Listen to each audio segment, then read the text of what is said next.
यहाँ इसका परंपरा है, विजयदशमी के दिन यहाँ पर पूजा किया जाता है।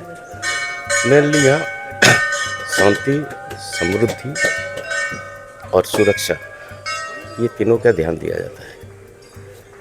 यहाँ पर शांति के लिए आज यहाँ पारा छोड़ा जाता है। पारा शांति का प्रतीक है, तो सारे विश्व में शांति रहे, ये सबका मनोकामना होता है। और ये नेपाल से आए हैं, यहाँ नौकरी के लिए यहाँ पर आए हैं, तो हर जगह शांति रहे, नेपाल में भी शांति रहे, यहाँ भी शांति रहे, ये सबका यहाँ का मनोकामना होता है। और यहाँ सस्य, ये जो पंच सस्य होता है, ये समृद्धि का प्रतीक है, तो आज उसका पूजा किया जाता है। अगर सस्य ठीक हो तो खुशहाली रहेगा, हर तरफ समृद्धि होगा। और सुरक्षा, जो कि यहाँ हेड ऑफ द फैमिलीज होते हैं, हेड ऑफ द इंस्टीट्यूशन होते हैं, तो उनको पूजा किया जाता है आज। तो यहाँ जो कमांडेंट होते हैं, वो हेड हैं, तो उनको पूजा किया जाता है। उनको अपना दायित्व का याद दिलाया जाता है कि आप हमारे सुरक्षा के लिए हैं, तो उनको पूजा किया जाता है, उनसे आशीर्वाद लिया जाता है और उनका दायित्व का उनको याद दिलाया जाता है कि आपका ये दायित्व है हमारा सुरक्षा करना, तो आप अपना दायित्व ठीक से निभाइए, यही होता है।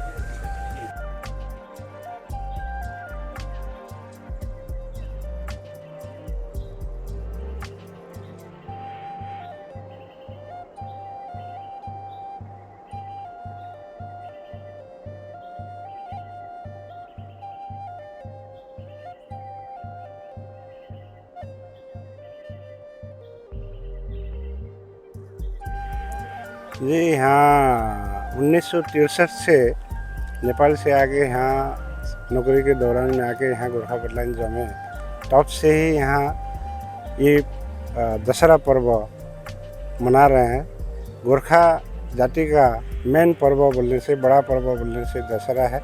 इसको हम लोग उस दिन से ही कंटिन्यू चालू कर रहे हैं। पहले हमारा ये छोटा मंदिर था, अभी उसको 95 से बड़ा किया और इसको कंटिन्यूस कर रहे हैं।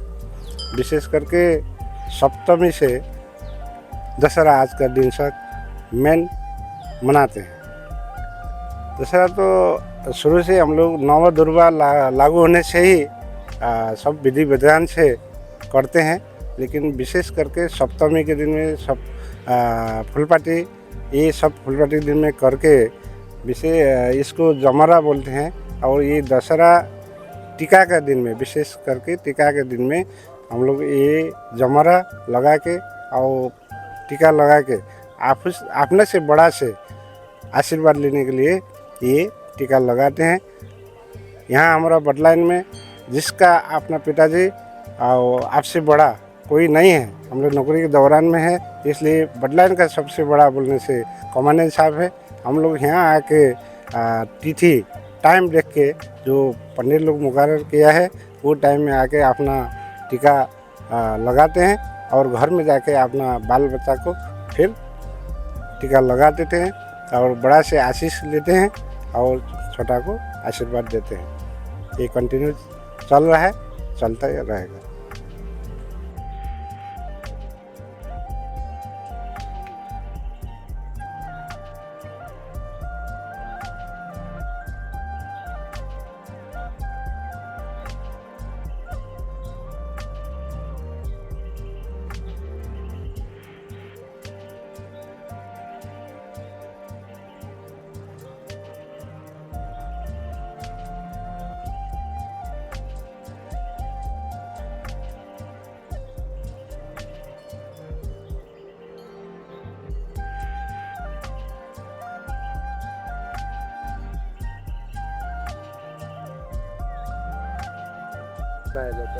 सर इसमें हम लोग क्या करते हैं, जो प्रतिपदा में सर हम लोग एक घटस्थापना करते हैं। घटस्थापना करने के बाद सर अंकुर रोपण किया जाता है। सर उस दिन जो अंकुर रोपण किया जाता है वो उसका बाद आपको द्वितीया, तृतीया, चौथी घर ऐसे ही नव दुर्गा को हम लोग पूजा करते हैं। तो षष्ठी का दिन में सर हम लोग बेला निमंत्रण करते हैं।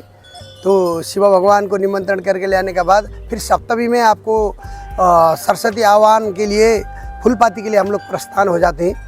तो नाना प्रकार का पत्र को जमा करके, जैसे आपका कदली हो गया, दारिम हो गया, अशोका हो गया, ऐसा करके नाना प्रकार पत्र को जमा करके इकट्ठा करके पूजा किया जाता है। पूजा करने के बाद वहाँ से बाजा गाजा का साथ लेके आते हैं। उसके बाद सरस्वती आह्वान किया जाता है शाम को। सरस्वती माता का पूजा होने के बाद अष्टमी का दिन में सुबह सबसे पहले हम लोग माँ भगवती का पूजा करते हैं। उसके बाद मौला पूजा करते हैं। वहाँ से हवन प्रारंभ करके दशमी का दिन में जो पहला दिन में जो लगाए थे जो अंकुर, उसको निकाल के और अक्षता जो बनाते हैं चावल का, उसको देवी का जो कवच से मंत्र करके आपको माँ भगवती का आशीर्वाद लेने के लिए, और अपने से बड़ा जो है जो हम लोग का यहाँ जो डिपार्टमेंट का हिसाब से कमांडेंट साहब है, उनका हिसाब से हम लोग हाथ में अक्षता लगाकर और अंकुर लगाकर हम लोग आशीर्वाद लेते हैं और ये धूमधाम खुशहाली से मनाते हैं हम। घर में भी सर ये सबसे हमारा बड़ा पर्व है। घर में सर जो हमारा जो मेहमान लोग आते हैं तो वो लोग का जैसे भांजा हो गया, जो बहन लोग हो गया, वो लोग को आके हम लोग टीका लगा के दान दक्षिणा करते हैं और मीठा खाने को देते हैं और ऐसा करके गाना उना गा खुशहाली मनाते हैं सर।